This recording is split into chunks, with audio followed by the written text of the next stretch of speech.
دوستو، ہماری زندگی کا کیا بھروسہ؟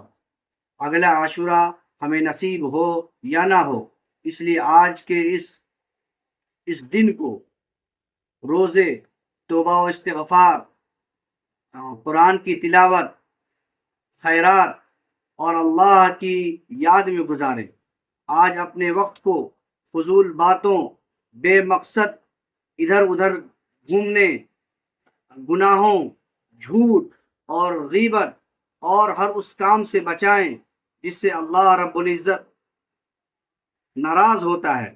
یا اللہ، عاشورہ کے اس دن ہماری مغفرت فرما، ہمارے ماں باپ کی مغفرت فرما، ہمارے جو رشتہ دار اس دنیا سے گزر چکے ہیں ان کی مغفرت فرما، اور ہمیں اپنی اطاعت والی زندگی نصیب فرما۔ اگر آپ بھی آج روزہ ہیں تو کمنٹ کر کے ضرور بتائیے۔